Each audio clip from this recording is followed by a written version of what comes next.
Assalamualaikum warahmatullahi wabarakatuh.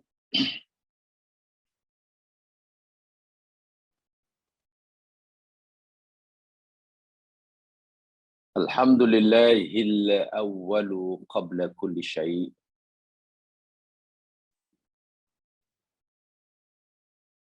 Al-akhiru ba'da kulli syai'.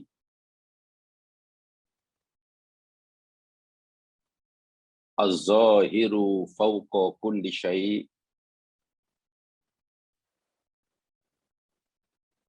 Al-batinu duna kulli syai'.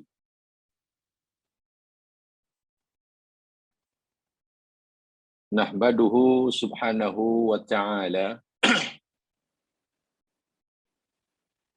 ala ilmihi bi kulli syai' wa ghinahu an kulli syai'. Wa rahmatuhu allati wasi'at kulla syai'.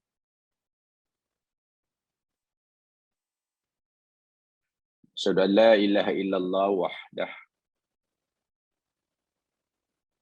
la ma'buda bihaqqin siwah.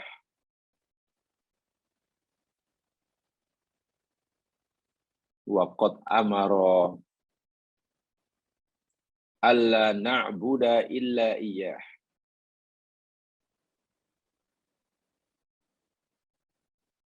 Wa asyhadu anna Muhammadan abduhu wa rasuluh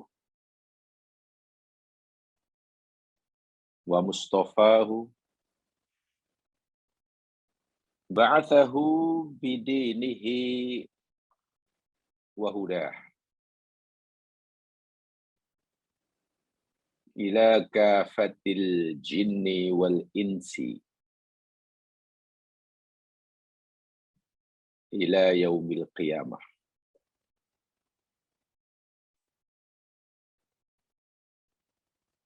Wa may yabtaghi ghairal islami dina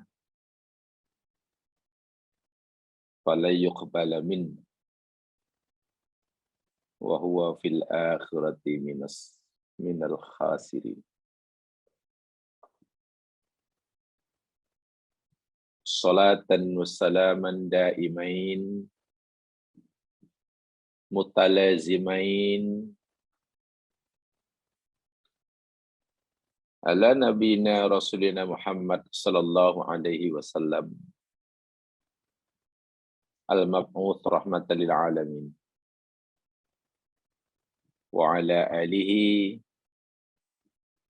wa ashabihi wa atba'ihi wa man ihtada bihadyihi wastanna bisunnatihi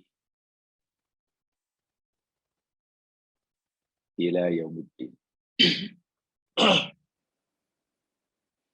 Bismillahilladzi la yadurru ma'asmihi syai'un fil ardi wala fis sama' wa huwas sami'ul alim. Bismillahilladzi la yadurru ma'asmihi syai'un fil ardi wala fis sama' wa huwas sami'ul alim. Bismillahilladzi la yadurru ma'asmihi syai'un fil ardi wala fis sama' wa huwas sami'ul alim.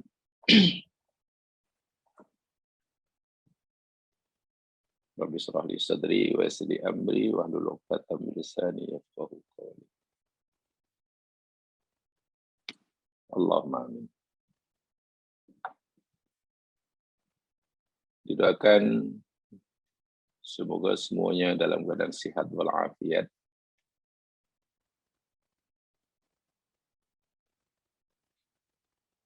Dilindungi oleh Allah Subhanahu wa taala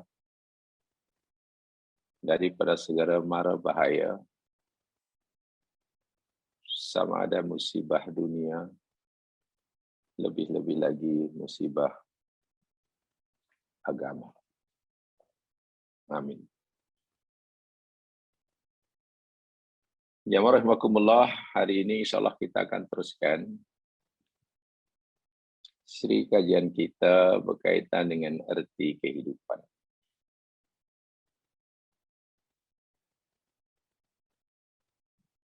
Pada siri yang lepas, kita telah pelajari ayat yang kelima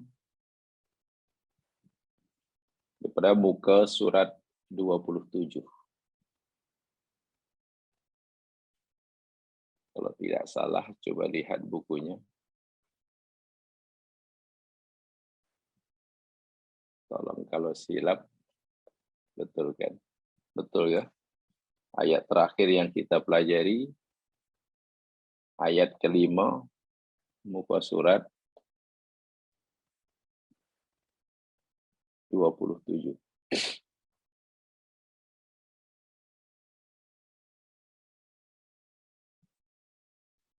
Betul ya?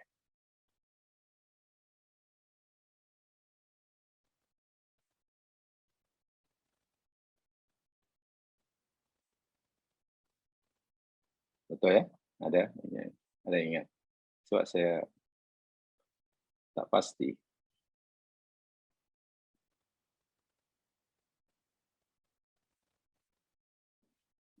Nah, betul itu tak ada yang jawab.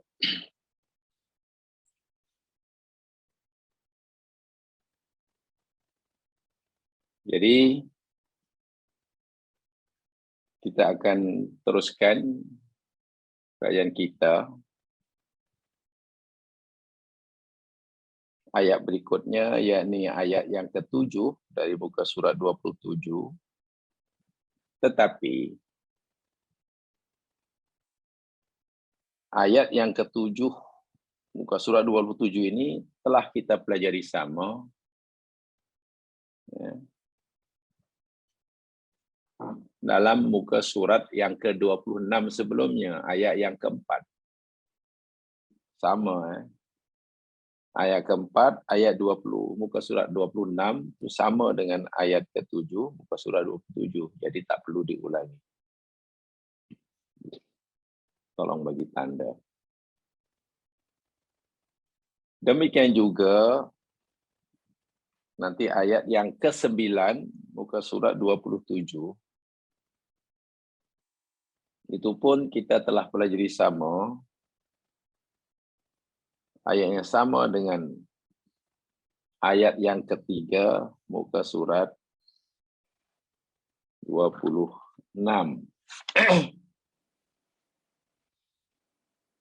Ayat yang ketiga, muka surat 26.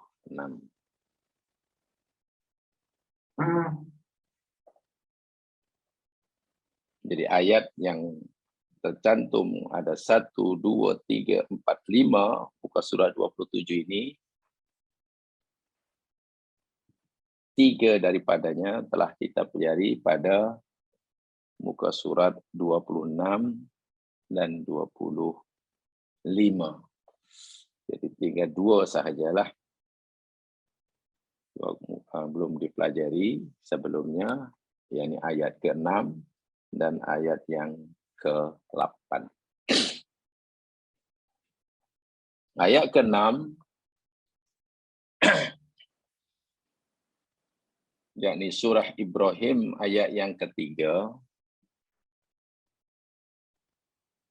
kita pelajari pada siri yang lepas, dan saya kalau tidak silap yakni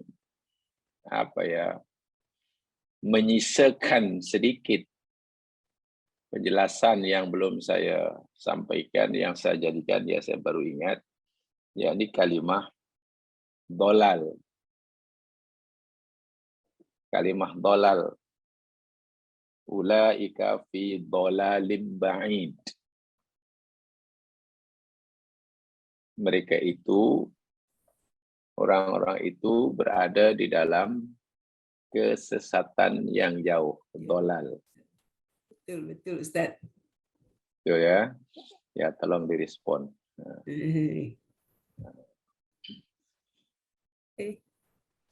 Coba kalau tak ada respon, nanti saya tak pasti depan saya ini ada orang atau tidak.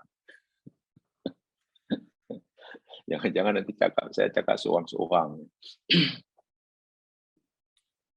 Jadi Saya ingin jelaskan sedikit tambahan.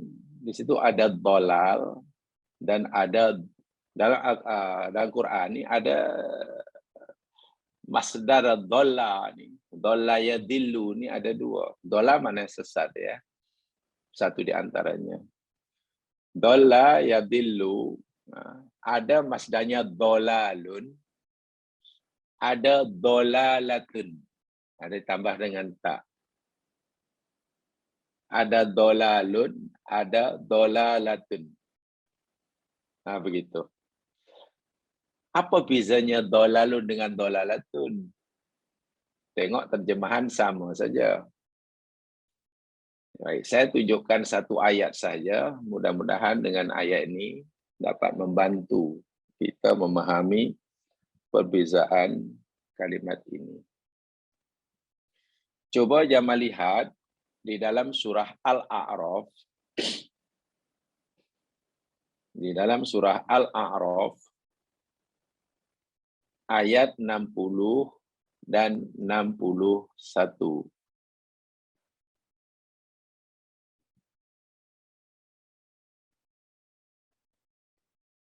Al-A'raf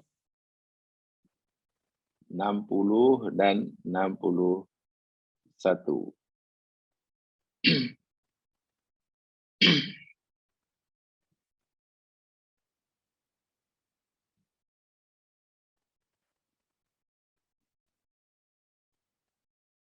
Allah Subhanahu wa taala berfirman, A'udzu billahi minasyaitonir rajim. Qala al-mala'u min qaumihi inna lanaraka fi dhalalim mubin. Qala ya qaumi laisa bi dhalalah. Laisa bi dhalalatun.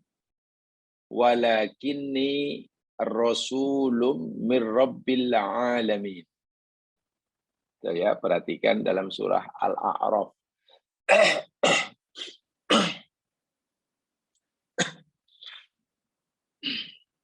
Maaf, tekak saya agak sakit, jadi mungkin agak perlahan-lahan kali ini. Ya. Selanjutnya Allah Subhanahu wa taala berfirman dalam ayat 60 dan 61.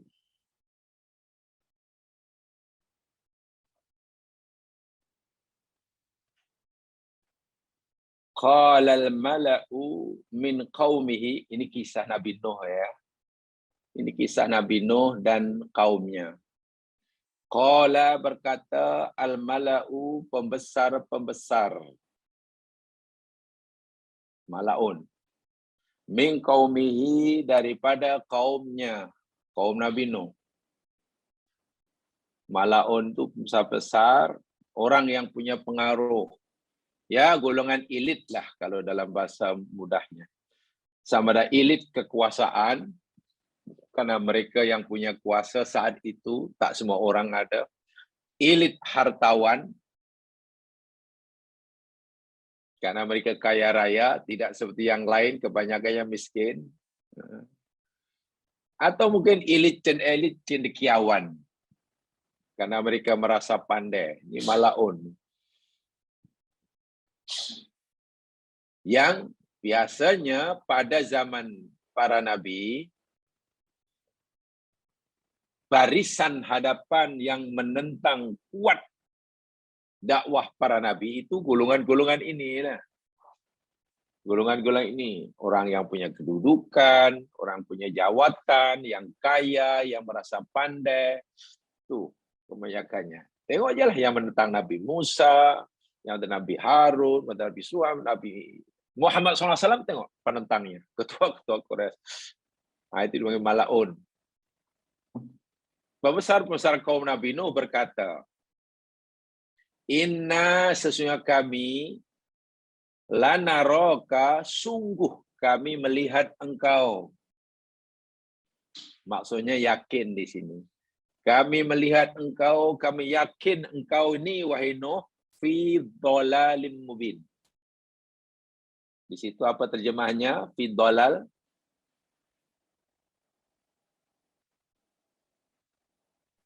Kesesatan yang nyata. Kesesatan yang nyata. Okey, dhalal kesesatan. Sekarang apa jawab Nabi Nuh? Qala, berkatalah Nuh, ya qaumi, wahai kaumku, laisa bi dhalalah. Laisa tiada bi pada diriku dhalalah. Apa situ maknanya dhalalah? Yang dhalalah apa maknanya?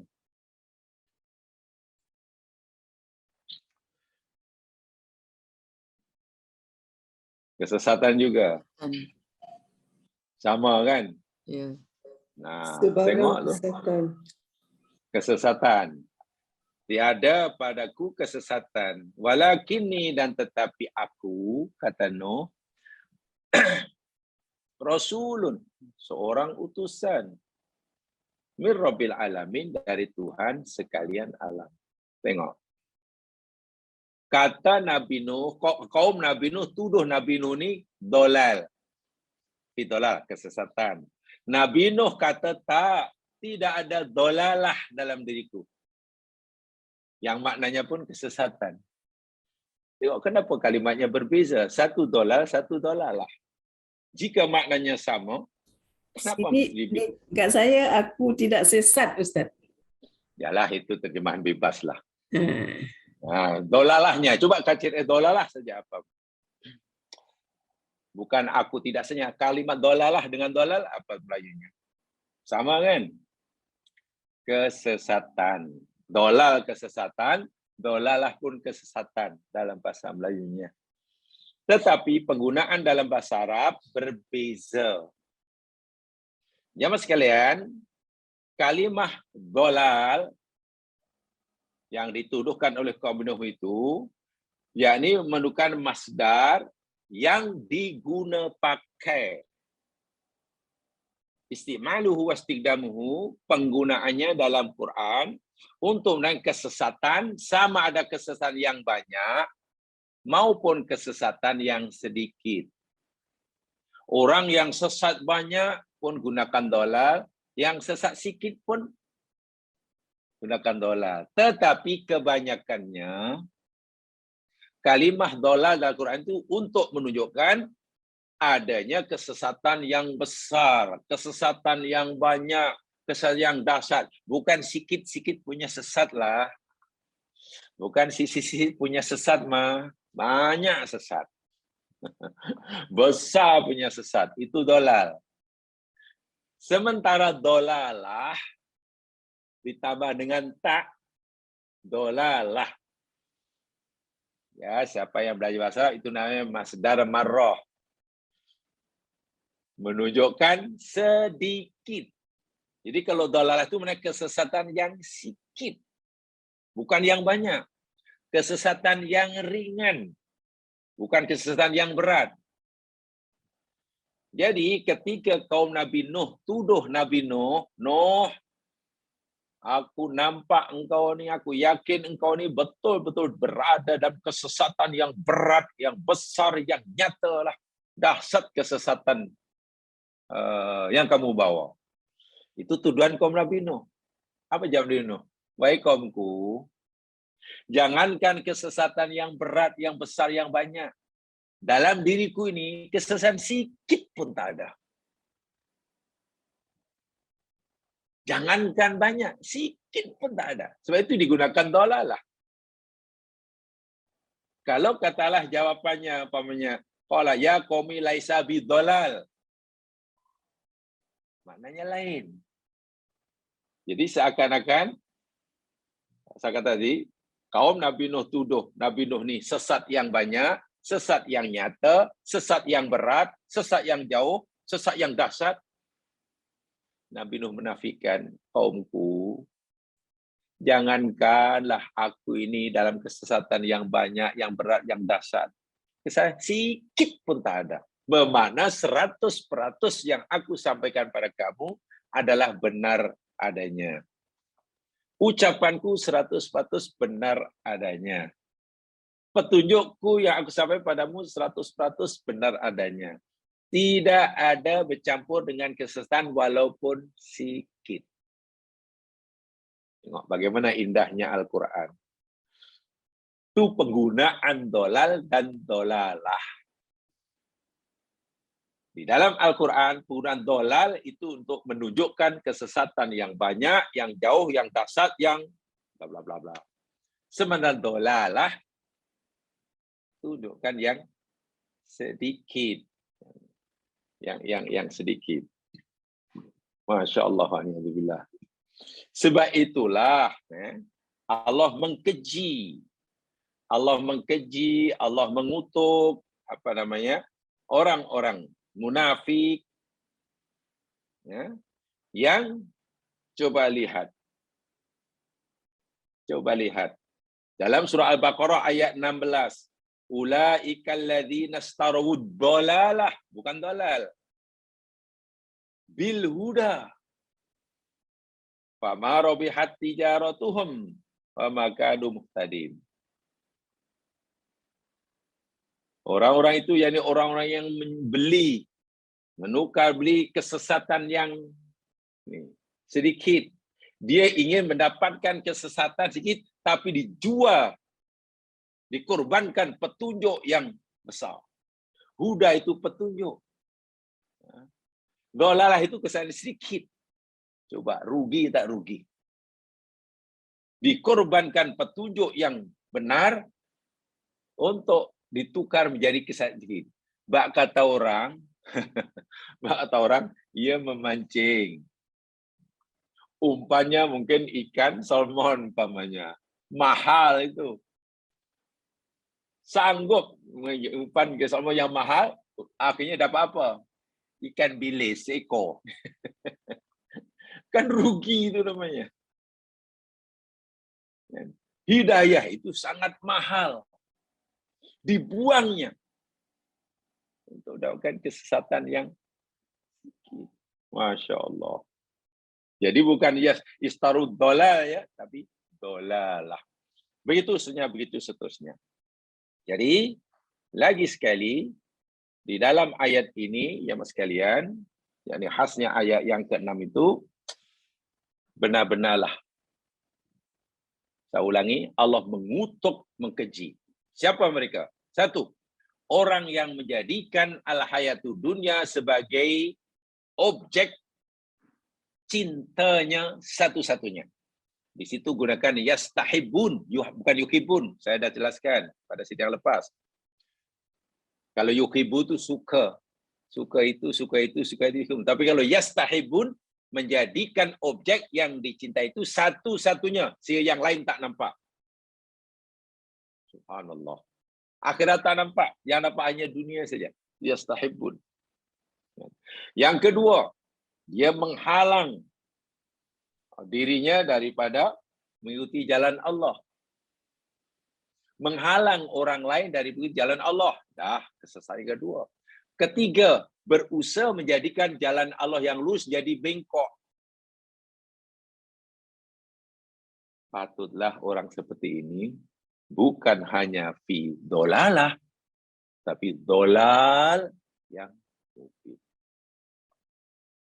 Kesimpulannya, bila orang menjadikan al-hayatun dunya itu sebagai objek satu-satunya yang dicintai, tujuan hidupnya satu-satunya, pasti akan mengorbankan kehidupan akhiratnya. Pasti akan mengorbankan petunjuk Allah Subhanahu wa Ta'ala. Kebenaran pasti akan diabaikannya. Dan seterusnya, dan seterusnya. Ini jika seseorang itu menjadikan dunia satu-satunya yang dicintainya. Sebab itulah kata orang-orang bijak pandai ya mas sekalian. Man nadhara ila dunya bi'ainil basirah aikona anna na'imaha ibtila'un. Ini kata bijak pandai, bukan kata saya mengutip saja. Sesiapa saja yang dapat memandang, melihat kehidupan dunia ini dengan mata hati, bukan dengan mata kepala. Dengan mata hatinya, basirah. Niscaya ia yakin, seyakin-yakinnya bahwanya kesenangan yang ada di dunia ini adalah ujian. Jangankan susahnya, kesusahannya, kesenangannya pun itu adalah ujian. Jangankan kemiskinannya, kekayaan yang Allah berikan itu pun adalah ujian. Siapa yang melihat dunia dengan mata hatinya. Kalau sehat pun dinilainya, diyakini sebagai ujian, apalagi sakit. Caranya kita melihat dengan mata hati. Wahayatuha ana, dan hidup di dunia ini sangat-sangat memenatkan. Betul. Wa'ishuha nakid, dan penghidupan di dunia ini meletihkan. Pasti. Kesenangannya akan lenyap. Yang halalnya akan dihisab. Yang haramnya akan diiqab. Dan seterusnya, dan seterusnya. Baik, mudah-mudahan dapat pengajaran daripada surah Ibrahim ayat 3 itu. Sekarang kita teruskan. Kita pilih ayat yang ke-8 ya. Tadi saya katakan ayat 8. Sebab ayat 7 kita sudah pelajari dalam muka surat 26 sebelumnya. Ayat ke-4. Ayat ke-4 muka surat 26 itu sama betul dengan ayat ke-7 muka surat 27. Demikian juga ayat 9 muka surat 27 sama betul dengan ayat 3 muka surat 26. Demikian juga ayat 5 muka surat 27 itu sama betul dengan ayat yang ke-6 muka surat 25. Jadi ada 3 yang sama. Saya tidak perlu mulai karena telah dipelajari. Terus saja sekarang ayat yang ke-8 muka surat 27 yang tidak ada buku, lihat surah Al-Hajj. Surah 8 itu surah Al-Hajj. Ayat 8 maksudnya, ayat 8 dalam buku ini, yakni surah Al-Hajj, ayat yang ke berapa itu? 11.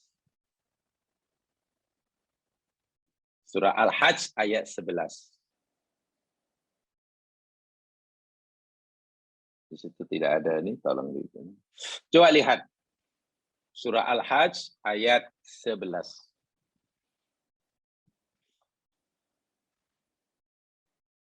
Tolong, saya minta tolong. Saya beri kesempatan pada jamaah yang ingin membacakan untuk kita semua. Saya persilakan. Sila. Saya coba Ustaz. Silakan. A'udzu billahi minasy syaithanir rajim. Wa minan nasi man ya'budullaha ala harf. Fa in asabahu khairun itma'anna bih. وَإِنْ أَصَابَتْهُ فِتْنَةٌ انقلب على وجهه خسر الدنيا والآخرة ذلك هو الخسران المبين. Tabarakallah. Jazakallah khairan. Wa minan nas, dan sebahagian daripada manusia. Tidak semua. Sebahagian manusia. Man, ada sesiapa yang Ya'budu, dia menyembah, dia mengabdikan diri Allah kepada Allah. Tapi dia mengabdikan diri pada Allah, beribadah pada Allah hanya ala harfin. Ala harfin. Yakni hanya berada di tepi, bukan di tengah. Ibarat meja itu, dia duduk di tepi. Bahasa sekarang atas pagar lah. Itulah. Atas pagar. Rasa-rasa seronok, masuk ke dalam. Join sama. Rasa-rasa tak menyeronokkan, melompat keluar. Jadi ini jenis orang atas pagar. Setelah itu, fa'in asobathu. Wa'in asobahu khairun. Maka jika menimpa akan orang ini, orang ini dapat khairun, kebaikan, hidupnya senang, tak ada masalah apa-apa, usahanya bagus, anak-anak berjaya, cita-cita semua tercapai, sehat tak pernah sakit, untung tak pernah rugi. Itma'an nabi. Dia menjadi tenang karenanya, menjadi tentram karenanya, seronok jadi orang Islam. Seronok beribadah, seronok sungguh bertuah saja orang Islam. Hidup saya senang, seronok. Tapi wa in asobathu fitnah, dan apabila jika telah menimpa akan dirinya ujian, kesusahan, dahulu sehat, sekarang sakit, dahulu kaya, sekarang miskin, dahulu ada kuasa, sekarang hilang kuasa, dahulu berjaya, sekarang gagal, dahulu untung, sekarang rugi, bahkan lingkup. Ujian silih berganti, datang dan pergi. Apa dia? Inqalaba ala wajhihi. Ini bahasa apa namanya? Isti'arah ya. Inqalaba. Inqalaba itu berbalik. Ala wajhi, atas wajahnya. Macam mana masuk wajah terbalik? Ya mundurlah, patah balik. Biasanya menghadap ke hadapan, akhirnya patah balik. Pusing balik. Bila susah, apa ni? Rasanya payah macam ini. Kita suruh sembah Allah, kita dah sembah, kita malah susah. Daripada rajin sembah Allah, jadi malah, daripada yakin pada Allah, jadi ragu. Daripada banyak memuji Allah, menjadi suudzon pada Allah. Daripada hatinya tenang, hatinya menjadi gelisah.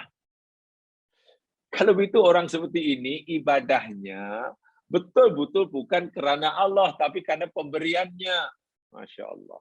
Jadi ibaratnya macam ibadahnya, ini macam ibadah pikirannya, macam kanak-kanak lah. Bagi gula-gula, senyum. Gembira. Kalau minta gula-gula tak bagi, menangis. Dia bukan menyayangi, bukan mencintai, bukan mengasihi, bukan menghormati orang tuanya. Orang tuanya baru dihormati, disayangi bila orang tuanya bagi dia gula-gula.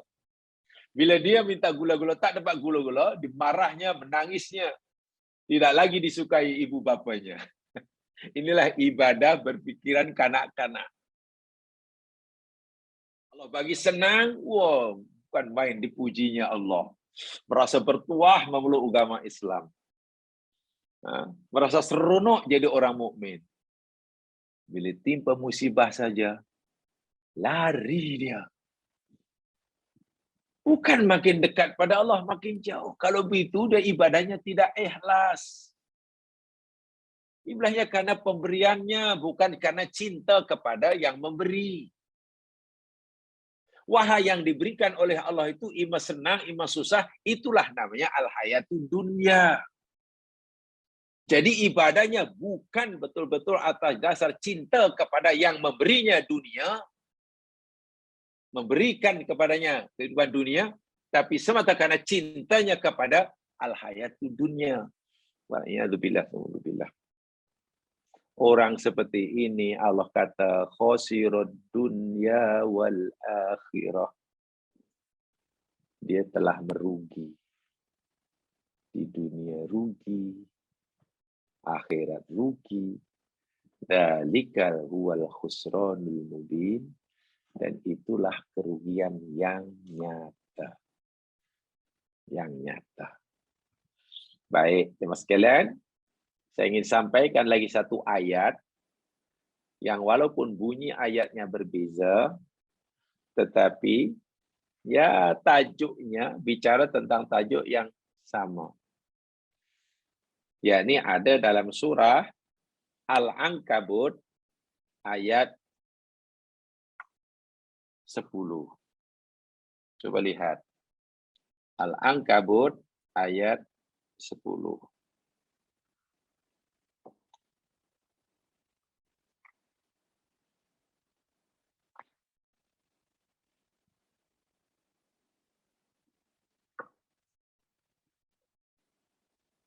Sudah jumpa? A'udzu billahi minasyaitonir rajim. Wa minan nasi may yaqulu amanna billah. Dan sebagian manusia itu ada yang berkata, kami telah beriman kepada Allah, mengaku mukmin. Ada. Dia mendakwa dia sebagai orang mukmin, mengakui bahwa dirinya seorang mukmin. Tapi فَإِذَا أُوذِيَ فِي اللَّهِ جَعَلَ فِتْنَةَ النَّاسِ كَعَذَابِ اللَّهِ. Maka apabila diuji, udhiya itu disakiti, menimpa dirinya sesuatu yang tidak menyenangkannya, sakit ke, bencana ke, rugi dalam niaga ke, orang aniaya dia, fillah, Allah.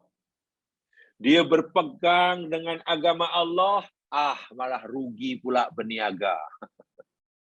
Dia hendak menjalankan syariat Allah, kawan pula mencela menyindir-nyindirnya, umpamanya. Hendak tetap berpegang dengan syariat Allah di mana sahaja dan tidak mau melepaskannya, nampaknya makin susah hidup kalau berpegang pada agama Allah. Bila dalam itu akhirnya apa? Ja'ala fitnatan nas. Dia menjadikan fitnah manusia, kedengkian manusia, ancaman manusia, ka'azabillah, seperti azab Allah. Akhirnya dia lebih takut kepada apa kata orang daripada apa kata Allah. Kalau ini rasanya lah, kalau dengan sebab saya katalah berpegang pada agama, kalau dengan sebab saya lah hendak beristiqomah, berpenampilan muslimah dan muslim. Setiap orang muslim wajib menunjukkan yang dia muslim, patuh pada syariat. Bila diarahkan oleh bosnya untuk melakukan kerja-kerja yang bercakap dengan syariat, si pekerja muslim, si pekerja muslimah tak nak, bos. Kami tak boleh, bos. Tak boleh. Ini dosa, bos. Kata bos, kalau awak tak nak buat apa yang aku suruh, awak kerja dengan saya. Kalau awak tak nak buat apa yang saya suruh, awak kerja saya bagi aja. Elok awak berhenti aja. Cari kerja lain. Atau paling tidak, saya akan turunkan jawatan awak. Wah, si mukmin atau si muslimah, pekerja muslim itu sudah mulai risau. Kemana nih? Kalau saya terpaksalah membuka aurat, seperti mana pakaian yang dahulu aku pakai mula-mula kerja. Dulu pakai sekat, pakai ini mula-mula diterima. Sekarang itu aku tahu itu salah. Saya kena berpenampilan sebagai muslimah menutup aurat. Tapi bos pula tak benarkan, kata syarikat tak benarkan. Kalau tetap berkaitan ini boleh, tapi turun jawatan. Macam mana nih? Nak pilih turun jawatan? Jika tak nak turun jawatan, ya kena tukar pakaian lah. Macam dulu-dulu lah. Ya, pakai baju lah yang apa, yang macam dulu-dulu. Tapi kalau tetap ingin berpenampilan secara syar'i, ya kena rela lah. Diturunkan jawatannya. Coba. Orang yang benar-benar beriman, ya mas sekalian, dia tidak akan sedikit pun takut kehilangan kepentingan dunianya. Karena mempertahankan akhirat dan agamanya. Tapi orang yang Allah sebut dalam ayat ini, ima al-Hajj atau al-Ankabut ini, dia lebih takut kepada fitnah dunia tadi. Oh, daripada aku hilang kerja atau paling tidak diturunkan jawatan, tak apalah, ikut apalah kata bos. Suruh pakaian uniform yang dulu-dulu, yang setengah-setengah itulah, baju yang setengah-setengah semuanya. Lengan baju setengah-setengah. Kain bawah pun hanya setengah-setengah atau hanya suku umpamanya. Tak apalah. Janji dapat kerja. Janji tak buang kerja. Janji tak pemisah. Tengok, dia lebih takut kepada dunianya daripada hilang agamanya. Macam orang beriman kah? Apa yang Allah sebutkan dalam ayat Al-Hajj 13 atau abad 10 ini sebenarnya bukan orang mukmin, ini panggil orang munafik sebetulnya. Ini orang munafik. Dia boleh saja mengaku amanna billah, amantu billah. Tapi rupa-rupanya ia hanya seronok, hanya mau menjalankan syariat agama jika dunianya tidak terganggu. Jika syariat Islam yang hendak dipatuhinya ini tidak mengganggu kepentingan dunianya. Okey. Tapi jika dengan menjalankan mematuhi syariat Islam, kepentingan dunia terganggu, terusik, dia lebih rela meninggalkan agamanya karena takut kepentingan dunia terusik. Ini contoh orang yang cinta dunia. Ini orang Allah kata ibadahnya bukan di tengah-tengah. Masuk Islam bukan terus di tengah-tengah Islam, tapi di tepi, atas pagar. Coba kita muhasabah diri kita. Jangan-jangan kita pernah melakukan itu. Ya, hanya karena kawan, karena masih. Sebab itu kita boleh lihat, ya mas sekalian. Kita boleh lihat, minta maaf, saya cakap terus terang ini. Kadang orang belum istiqomah. Penampilannya ketika pergi masjid. Penampilannya ketika dia pergi umroh selama di tanah suci. Dengan penampilannya ketika selepas umroh sambung karena package dia umroh dan ziarah. Jadi umroh dulu baru ziarah. Lepas umroh terus terbang kemana umpamanya. Ya. Tidak menikmati keindahan tepian mana umpamanya, laut Mediterranean mana umpamanya. Lain penampilannya. Oh, masa di Makkah lain penampilannya. Ikut betul apa kata Allah. Tapi kenapa ketika tidak di Makkah lain? Inilah. Kan dia mungkin merasa pelik. Masa pergi masjid, Masya Allah, penampilan dia luar biasa. Yang lelakinya, yang perempuannya, adabnya luar biasa. Tapi kenapa ketika di tengah-tengah keramaian, bandar Las Vegas, lain pula penampilannya. Apa merasa kurang dalamnya? Apa merasa tidak ada keyakinan diri? Apa merasa hina? Tetap berpenampilan Muslim, berperangai masuk Muslim, walaupun di mana saja ia tinggal. Dia tidak kisah apa kata orang. Yalah takkanlah saya masuk di macam ini mewah tuh, ini kawasan mewah nih tengok. Takkan saya nak berpenampilan macam di depan Kaabah. Inilah ciri, salah satu tanda yang jika ada, mudah-mudahan kita tidak ada, bila ada dalam diri kita, kita sebenarnya berada, masalah Islam ni belum masuk betul. Barulah di atas pagar, di tepi. Yang bila-bila masa boleh keluar, rasa nak keluar mudah. Coba kalau duduk di tengah, nak keluar jauh. Ini di tepi. Nak kata masuk pun belum, nak kata keluar pun belum, tunggulah. Tengoklah, sentiasa wait and see. Tak ada pendirian.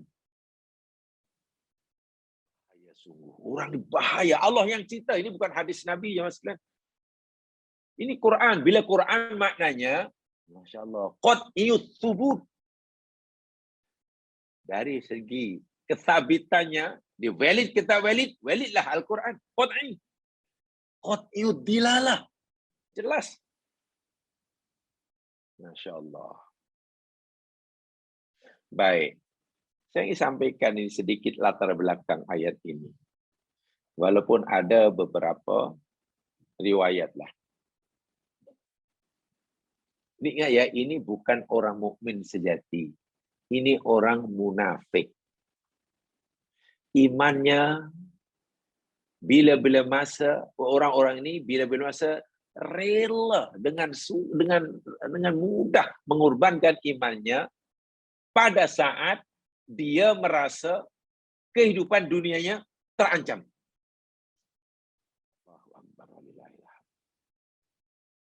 Dan itu banyak.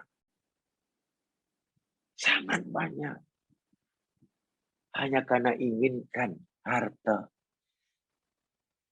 Syariat Islam dilanggar. Coba itu apa? Apakah itu mukmin sejati? Bukan. Bukan. Sangat bahaya. Dan akhir-akhir ini sangat banyak jam sekali. Ya, maklum dunia sudah akhir zamannya. Hadis Bukhari bersumber pada Ibnu Abbas. Ayat ini, berdasarkan riwayat Ibnu Abbas ini, diturunkan yakni berkaitan dengan kisah orang Arab Badui, Al-A'rab. Dia datang menemui Nabi bagi menyatakan, tidak menyatakan yang mereka masuk Islam. Yakni yaqdumuna ala Nabi SAW muhajirina min badiyatihim. Datang jauh-jauh daripada pedalaman padang pasir ke Madinah nak jumpa Nabi menyatakan keislamannya. Fakana ahaduhum idza sahha jismuhu wa najijat rasuhu mahran hasanan aw waladat ratuhu gulaman aw kathura maluhu wa masyiyatuhu radiya bihi. Setelah meluk agama Islam, Arab Badui ini, sah mereka ini badannya makin sehat, jarang sakit. Kuda, binatang ternak yang diternaknya pun, wah, tiba-tiba banyak yang bunting. Sebelum Muslim dia binatang ternak jarang yang bunting. Bunting tapi jarang. Ini setelah meluk Islam, wah, binatang yang bunting. Bila bunting, apa binatang ternak bunting? Maknanya nanti akan beranak lah, banyak. Istrinya pula melahirkan anak. Wah, akhirnya keluarga bertambah besar. Harta melimpah-limpah. Jumlah ternakannya pun makin bertambah. Melihat setelah masuk Islam, rupanya keberkatan makin melimpah-limpah. Radhiya, hatinya tenang. Ridho. Seronok. Berkat kami masuk Islam, rezeki bertambah-tambah. Berkat masuk Islam. Pernah dengar ucapan seperti itu? Ya, berkat dia suruh masuk Islam, rezekinya bertambah-tambah, bertambah-tambah. Kalau setakat itu belum tidak masih okey ya, belum salah ya. Saya takut nanti ketika orang merasa rezekinya bertambah karena masuk Islam, bagaimana nanti jika setelah masuk Islam rezekinya malah dikurangi oleh Allah? Dahulu masa kafir dia senang, sekarang telah jadi Muslim. Ini agaknya malah merosot. Coba bagaimana nanti perasaannya. Dahulu yang ini masa kafir, belum Muslim, susah rezekinya. Setelah dah jadi mu'alaf, Muslim, Masya Allah, rezekinya melimpah-limpah. Ini yang A. Yang B dulu, yang B, masa kafir, B ini senang. Setelah mulai Islam, jadi susah. Coba macam mana nanti. Jika yang B, yang A kata, selepas aku masuk Islam, Masya Allah, rezeki aku bertambah-tambah. Berkat masuk Islam lah, rezeki bertambah-tambah. Itu A yang kata. Bagaimana nanti B yang kata? Tapi aku lain. Selepas aku masuk Islam, rezeki malah susah. Jangan-jangan pasal aku masuk Islam. Coba kalau ini. Jadi berfikir itu belum betul sama sekali. Murahnya rezeki, susahnya rezeki itu jamaah sekalian sebenarnya ujian. Orang mukmin diuji oleh Allah dengan kemewahan rezeki, orang Muslim diuji oleh dengan sempitnya rezeki. Kenapa orang Muslim yang dilimpahkan rezekinya merasa bahwa murahnya rezeki itu karena keislamannya, karena dia Islam? Apa nanti jika rezekinya menjadi kurang? Dia kata, jangan-jangan salah saya masuk Islam. Ini yang perlu dibetulkan berfikir kita. Dan mudah-mudahan telah difahami ya apa yang kita pelajari pada tempoh hari. Ridha Allah dan kemurkaan Allah jangan kita nilai pada apa yang Allah berikan pada kita. Bukan. Saya tegaskan lagi sekali. Ridha Allah atau kebencian Allah, kemurkaan Allah kepada kita, jangan kita ukur pada apa yang Allah berikan pada kita. Artinya apa? Tanda aras ridha Allah, kemurkaan Allah itu bukan pada apa yang dia berikan kepada kita. Bukan, sama sekali bukan. Tapi ridha Allah, kemurkaan Allah itu boleh kita ukur bila kita akui pada apa yang kita lakukan terhadap Allah.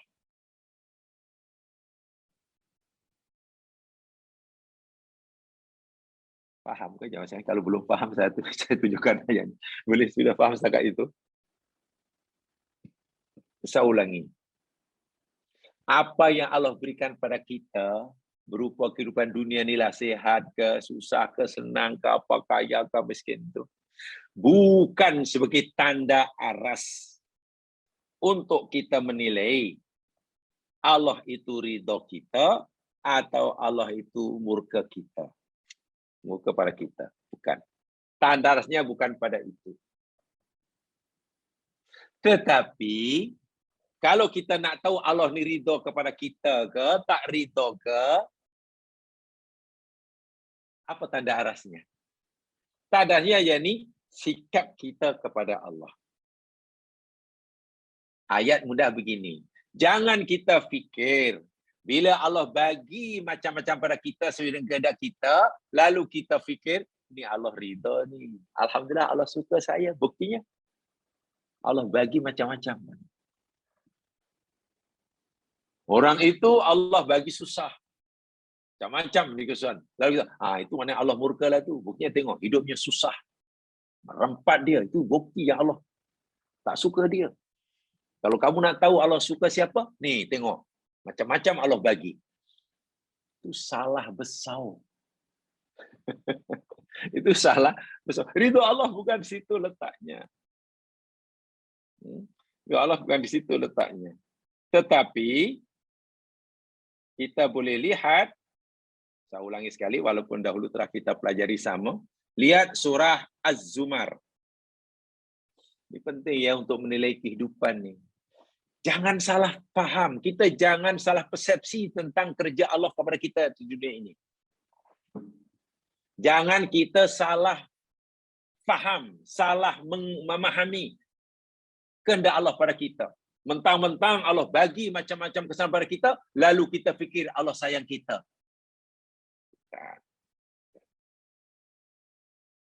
Mentang-mentang hanya kerana Allah beri kepada kawan kita itu kesusahan, macam-macam ya, lalu kita berkesimpulan, ini Allah mesti benci dia ini. Benci dia.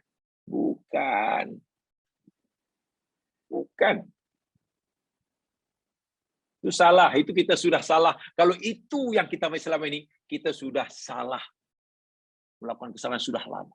Akhirnya, bahaya jam sekalian. Bila kita salah menilai kehidupan dunia, tidak sebagaimana yang Allah suruh kita menilai, kita rugi serugi-ruginya. Rugi serugi-ruginya. Karena pasti tindakan kita salah. Bila pesan kita tentang dunia, nanti kita memperlakukan dunia kan jadi salah. Okeylah, lihat dalam surah Zumar. Ayat yang ke-7. Sama saya tunjukkan surah Az-Zumar ayat yang ke-7. Surah yang ke-39. Mari kita kaji perlahan-lahan.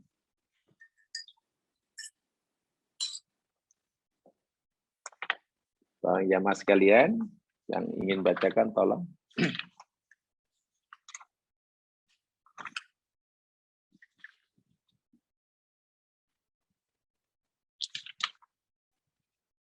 Tolong bacakan.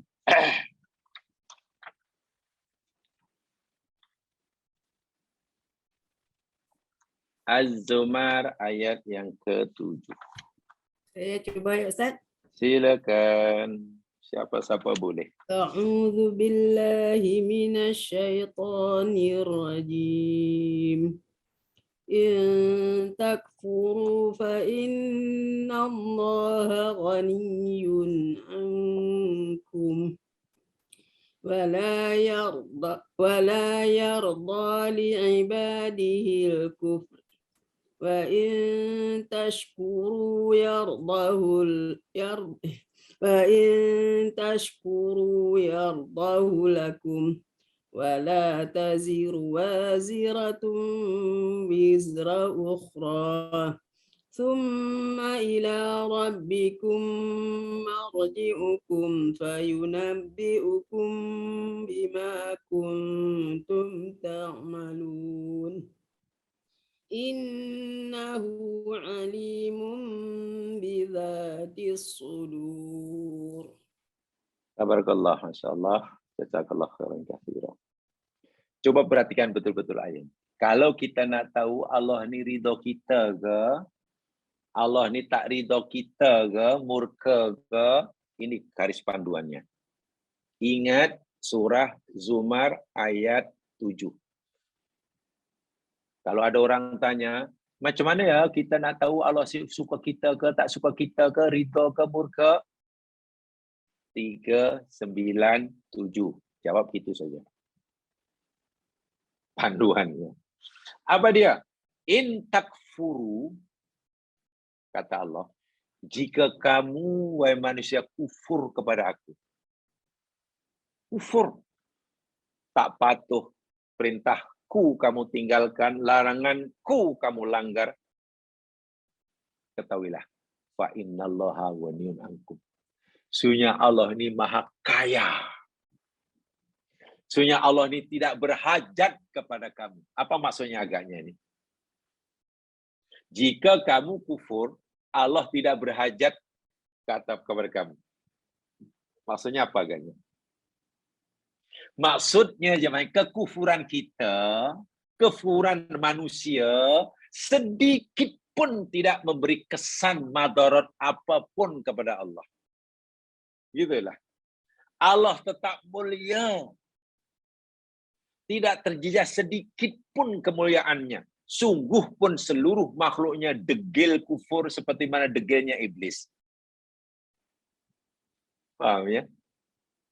Tidak memberi kesan buruk.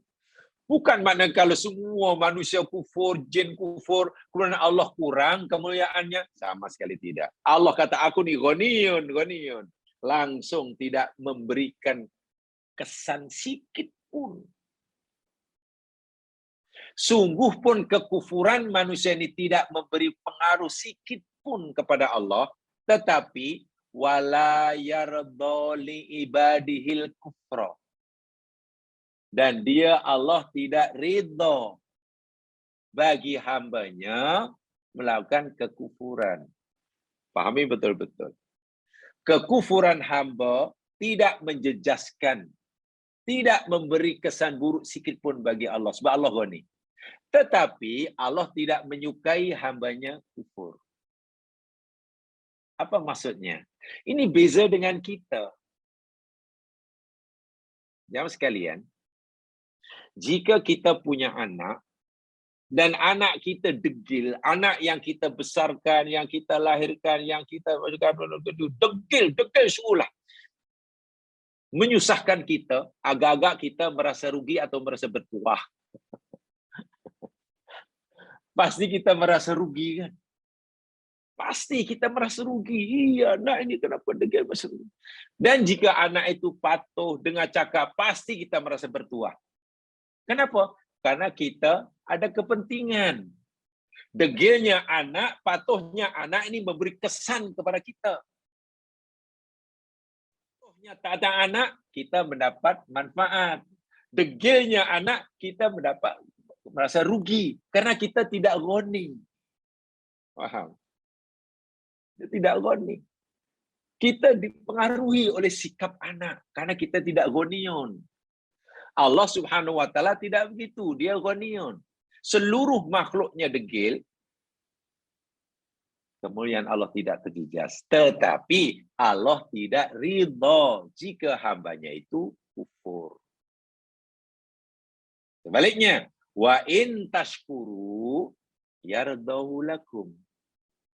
Dan jika kamu bersyukur, kamu patuh, kamu taat, yardahu lakum. Pasti Allah ridho bagi kamu. Nah, di sini kita sudah tahu. Bila Allah ridho hambanya, bila Allah benci murka hambanya. Tak ridho. Allah ridho hambanya, bila hamba itu bersyukur. Patuh. Allah murka hambanya bila hamba itu kufur, tidak patuh. Itulah tanda arasnya. Itulah tanda arasnya. Walaupun kekufuran hamba tidak menjejaskan kemuliaan Allah, syukur dan patuhnya hamba tidak memberi apa-apa manfaat bagi Allah. Karena Allah itu ghaniyun. Tapi jika hamba sudah kufur kepadanya, pasti Allah benci. Walaupun Allah bagi macam-macam kepada orang itu saat itu.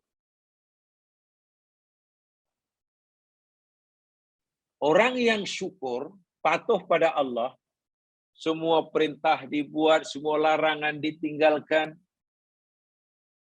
berusaha untuk mematuhi dalam semua keadaan, menjadikan Allah sebagai tujuan hidupnya, yakinlah, Allah ridho kepada orang seperti ini. Allah ridho, sayang pada orang ini. Walaupun saat itu Allah bagi orang itu sakit, belum sembuh-sembuh, miskin, belum kaya-kaya, rugi, belum untung-untung, sering ditimpa musibah. Bak kata orang, lebih banyak dan lebih sering susahnya, lebih senangnya. Tadi masalah.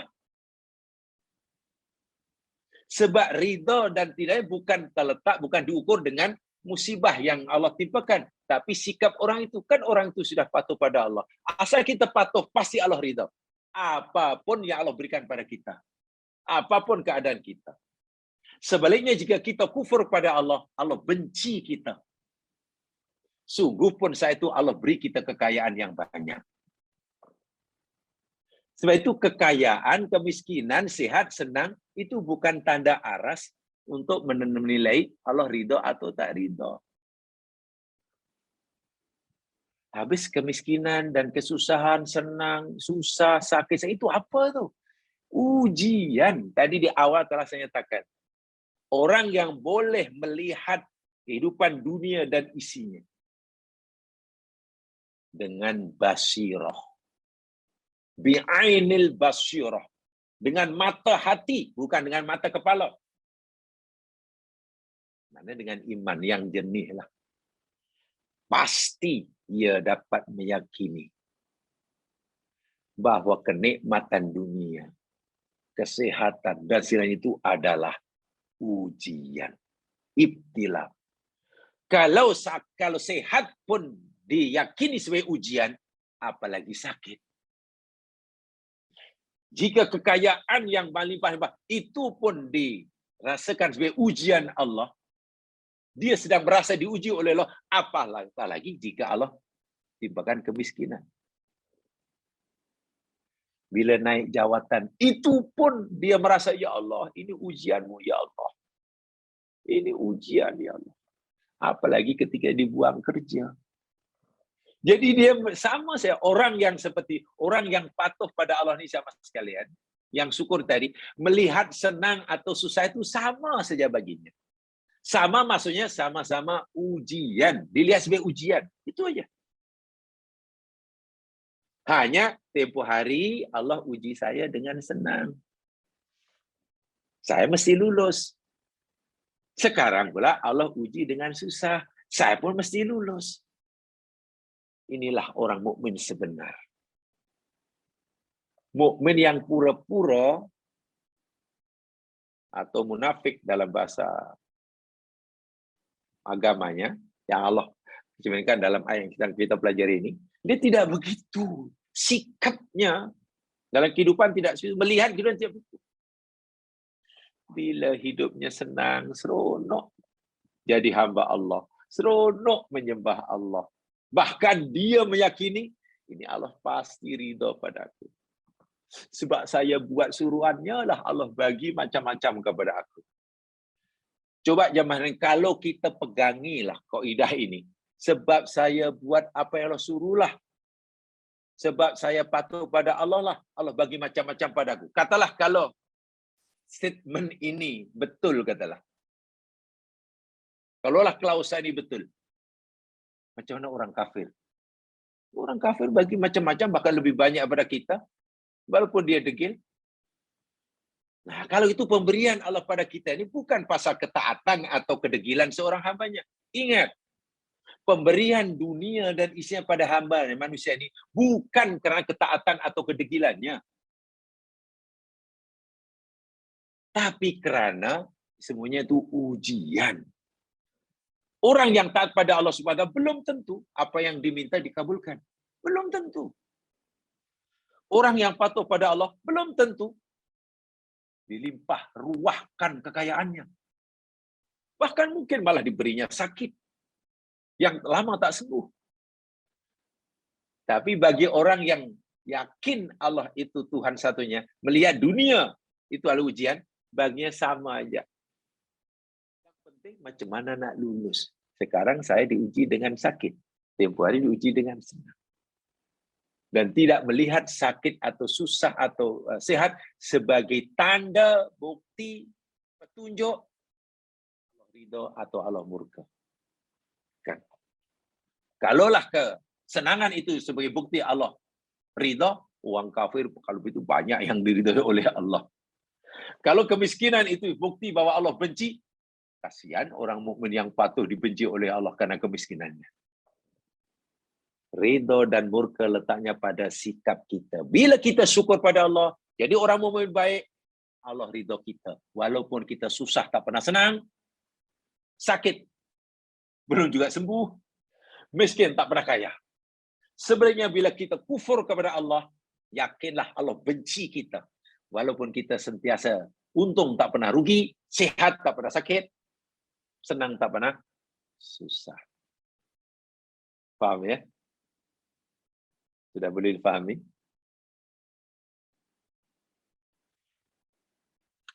Boleh?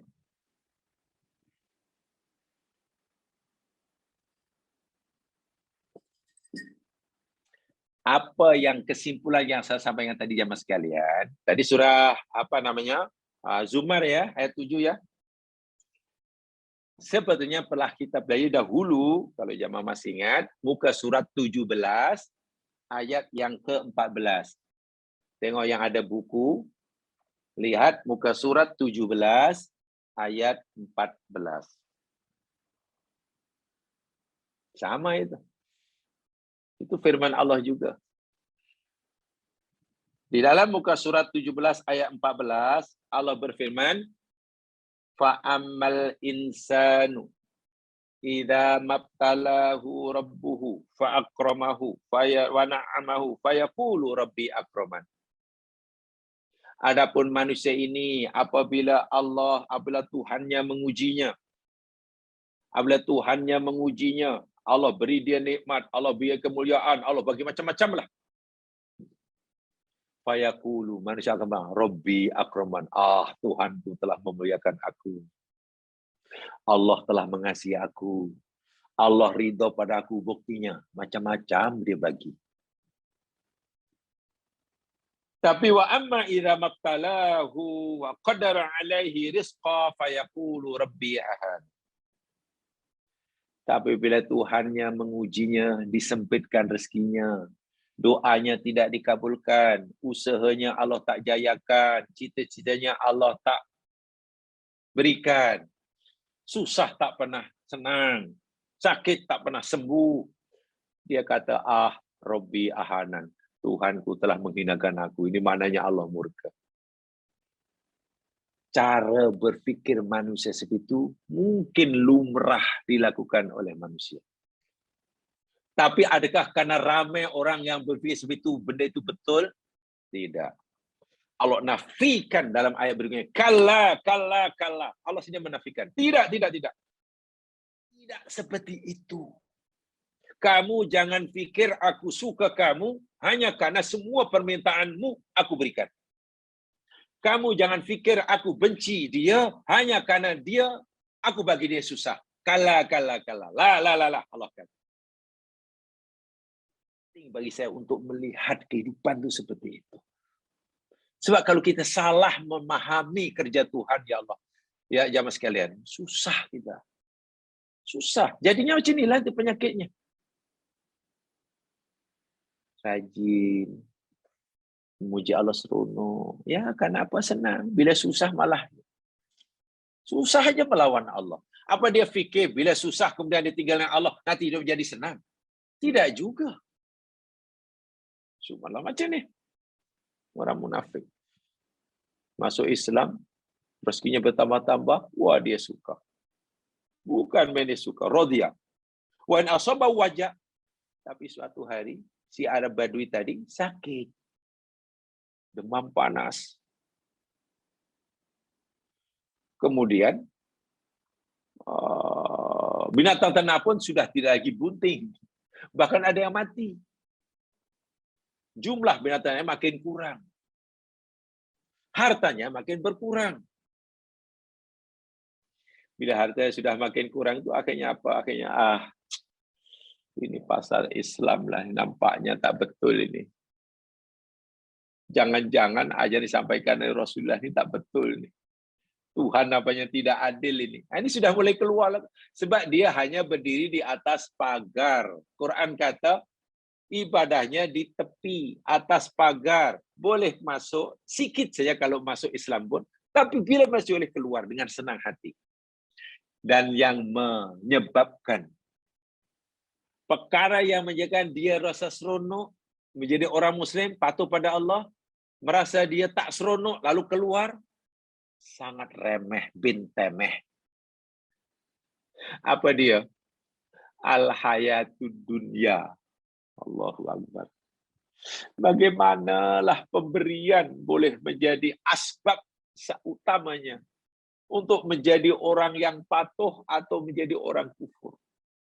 Bila keinginannya tercapai, patuh, rajin, jadi orang baik. Jika keinginan tidak tercapai, Allah tak kabulkan, dilawan Allah. Ya Allah, hinanya lah manusia seperti ini. Kenapa ia lebih mementingkan pemberian Allah? Kenapa dia tidak mengutamakan Allah yang memberi? Kenapa ia lebih mencintai pemberian Allah? Kenapa dia tidak lebih mencintai Allah yang memberi? Bukankah orang yang telah memiliki Allah akan memiliki segala-galanya? Sementara orang yang kehilangan Allah, dia akan kehilangan segala-galanya. Orang kafir yang mendekat pada Allah, itu kehilangan segala-galanya. Walaupun di dunia dibagi macam-macam, dia tak dapat menikmatinya. Kalau dapatnya itu hanya sedikit, kerisauan pasti ada. Dan tak lama lagi mati. Begitu mati, apa yang akan didapat? Apakah kepuasan yang dialami selama hayatnya bertahun-tahun itu dapat mengurangi rasa sakitnya azab di alam barzah di akhirat? Sama sekali tidak. Kenapa? Kenapa hidup menjadi susah dunia dan akhirat? Kehilangan Allah, zat yang maha memberi. Karena dia lebih memilih menyukai pemberiannya. Hingga melupakan zat yang memberinya. Orang seperti ini rugi dunia akhirat. Ini contoh orang yang itu adalah bahasa Al-Quran, masuk Islam hanya di tepi. Jadi tak sungguh-sungguh. Bak kata orang, kalau aku masuk Islam betul-betul susah nih. Banyak benda-benda yang kena buat nih. Banyak benda-benda yang perlu saya tinggal nih. Sedangkan banyak benda-benda yang mesti saya, yang Islam suruh tinggal ni, saya suka. Akhirnya masuk Islam cincang. Sikit-sikit, setengah-setengah. Nak katakan Muslim betul pun tidak. Nak katakan bukan Muslim pun tidak. Ini bahaya ya mas sekalian. Dalam Al-Quran ada ayat udkhulu fisilmi kafah kan. Masuklah kamu dalam agama Islam ni kafah. Walaupun makna kafah itu dalam tafsir diperbincangkan. Sama ada kafah itu masuk Islam secara keseluruhannya atau masuk Islam kita semuanya masuk Islam. Ada dua penafsiran tuh. Adakah kita disuruh masuk Islam secara total daripada alif hingga ya, atau kita semuanya disuruh masuk Islam dan tidak boleh ada yang tak masuk Islam? Ayat itu menjadi perbincangan. Dari segi bahasa sebenarnya, dari segi bahasa, orang yang mengkaji bahasa, makna yang kedua itu lebih tepat. Dari segi bahasa, masuklah kamu semua dalam Islam. Kamu semua dalam Islam. Itu dari segi bahasa. Sebab kafah di situ, kafah itu yakni hal kepada wow, pada Islamnya. Pada Islamnya. Tak apalah. Kalau kita ikut yang pertama, dan itu yang paling banyak. Masuk Islam secara kafah. Maknanya kalau kita sudah Muslim, daripada alif hingga ya Muslim lah. Makannya, cara makan, pergaulan, rumah tangga, menyambut anak, menyambut kelahiran, kematian, pertunangan, perkawinan. Ya, inna sholati wa nusuki wa mahya wa mamati lillahi rabbil alamin lah. Tapi kan susah. Memang susah, tidak mudah. Apalagi bila kita masih menganggap kehidupan dunia ini adalah tujuan hidup.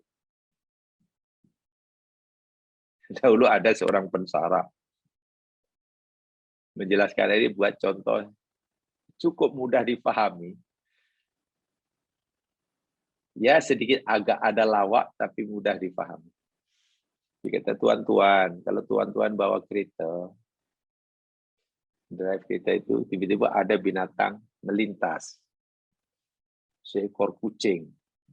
Dari kepala hingga ekor kucing. Tuan-tuan agaknya senang atau susah nak mengecamnya? Oh senang. Oh kucing. Kucing. Oh lembu. Lembu. Oh ayam. Senang. Tapi jika tuan-tuan bawa kereta, tidak ada binatang melintas.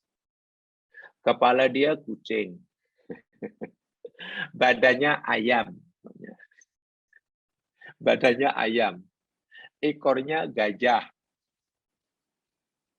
Ekornya gajah. Kakinya kambing. Tiba-tiba lalu. Cuma jamah nak kecam. Siapa itu? Apa itu? Kucing. Bukanlah. Ayam. Gajah.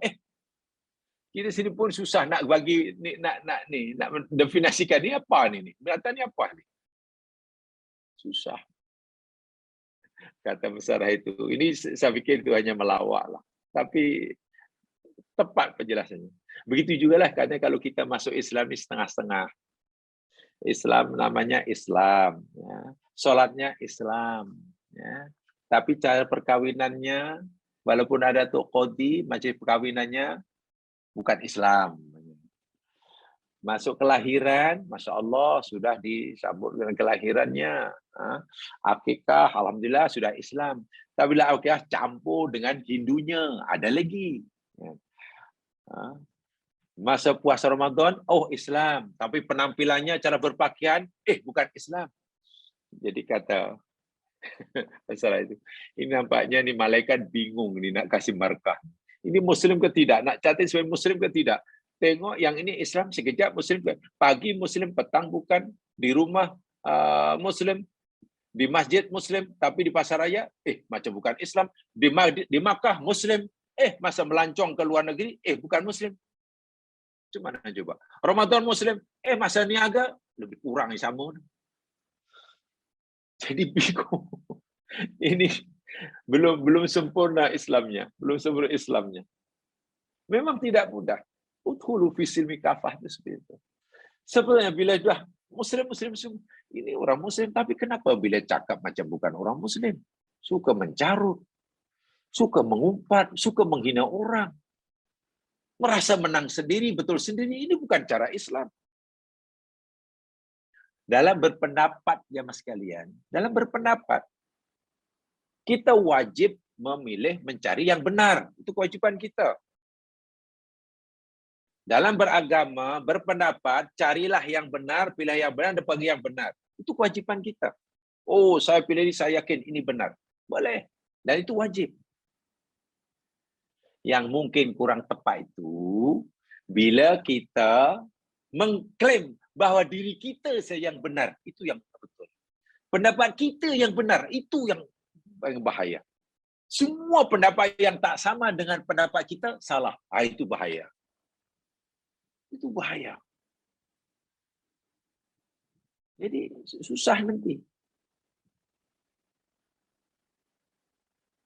Itu dalam masalah agama, apalagi dalam masalah sehari-hari. Nah, ini contoh ya. Ini ayat ini sebenarnya celaan ya mas kanan ya. Saya ini celaan Allah Subhanahu Wa Taala kepada orang mukmin yang pura-pura, namanya munafik. Sehingga bahwa orang munafik itu mana? Orang yang melihat dunia ini segala-galanya. Sehingga bila kepentingan duniawinya terjejas, maka dia tidak segan-segan, tidak berpikir panjang, mengorbankan dan meninggalkan ajaran agamanya. Tapi jika kepentingan dunianya tidak terusik dengan menjalankan syariat agamanya tidak terusik, oke, jalan tenang, karena seiring sejalan. Tapi bila sudah terbentur, terhalang, ini macam mana nih? Kalau saya buat, saya untung banyak. Tapi agama larang. Kalau saya tak nak buat, tak untung. Tapi mengikuti ikut arahan agama. Sedangkan saya masih perlu untung banyak. Ini saya perlu untung banyak ini. Mana boleh? Ini dah rugi untuk tak mau hutang. Apalagi sedang menghadapi hutang yang banyak. Saya kena untung banyak. Langgar aja lah. Yang penting untung. Tengok. Agama ditinggalkan. Ini yang dimaksudkan oleh ayat ini. Bila perintah agama itu tidak merugikan kepentingan, menjejaskan kepentingan dunianya, tenang. Tenang. Tapi jika mengikuti syariat agama itu menjejaskan kepentingan dunianya, inqalaba, Quran kata, inqalaba ala wajhihi. Kalau ibarat orang di atas pagar, tak jadi melompat ke dalam, lompat keluar balik. Khosirat dunya wal akhirah. Di dunia rugi, di akhirat pun rugi. Kenapa di dunia rugi? Coba renung betul-betul. Hari ini senang, katalah. Dia senang. Allah bagi kesenangan. Dan dia pun taat pada agamanya. Sayangnya dia fikir Allah bagi kesenangan itu karena taat pada agama dia. Sebenarnya bukan. Itu adalah ujian. Itu ujian. Ya, banyak ya mas kan orang yang rajin sholat. Hartanya ditambah melimpah-limpah, sholat pun rajin. Nampak bagus kan? Tapi menggunakan harta salah. Boleh katakan itu harta baik itu sebagai balasan Allah kepada ketaatannya. Sholat rajin.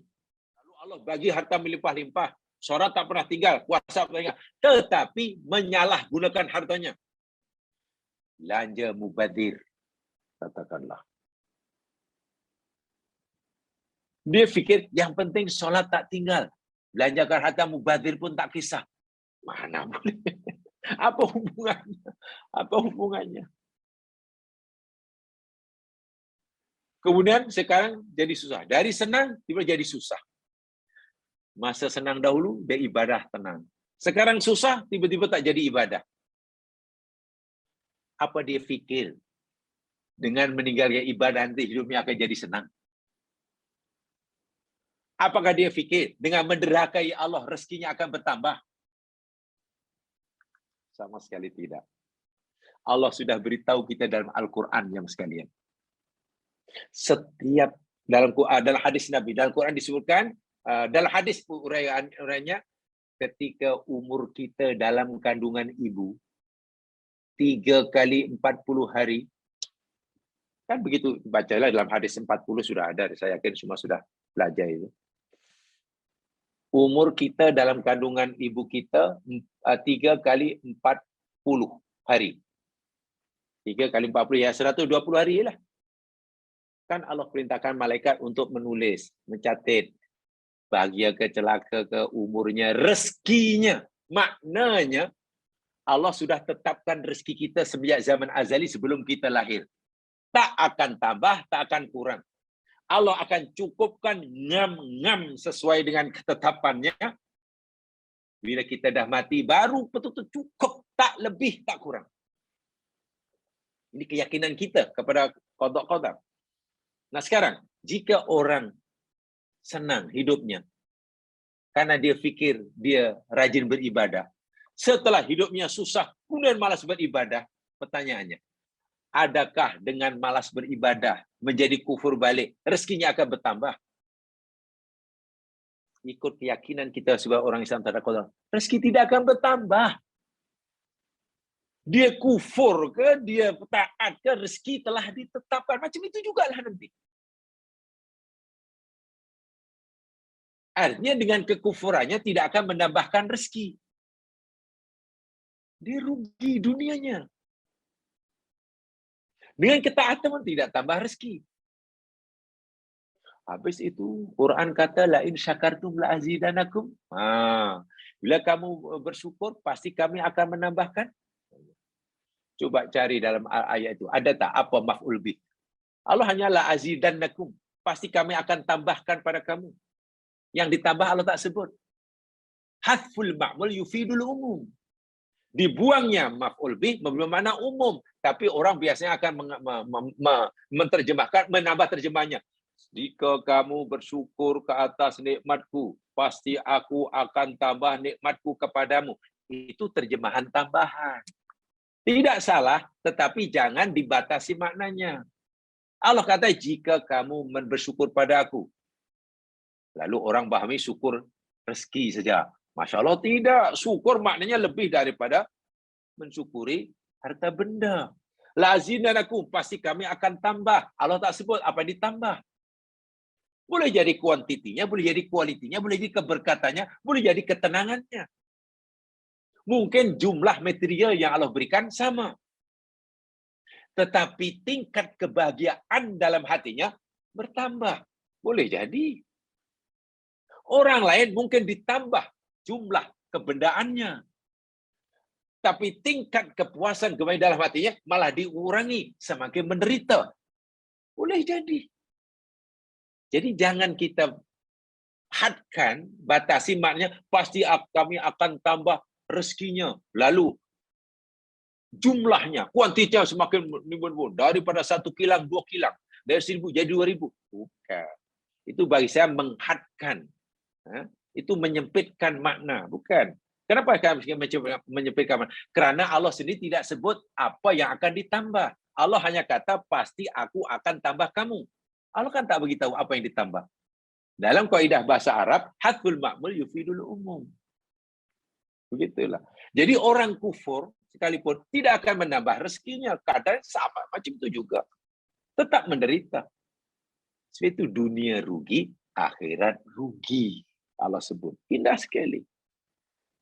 Apalagi orang beriman tadi saya katakan melihat dunia ini adalah ujian. Jangankan kesusahannya, kenikmatannya pun sebagai ujian. Mudah-mudahan dapat dipahami. Mudah-mudahan menjadi bekalan, modal untuk kita melihat dunia itu seperti apa hakikatnya. Kalau kita belum melihat hayat dunia itu sebagaimana Allah belum melihat, ya kalau dalam bahasa Arabnya ya kita ini maghrur lah, terperdaya. Mudah-mudahan Allah lindungi kita daripada kesilapan memahami hakikat dunia yang kita sedang tengah berada sekarang.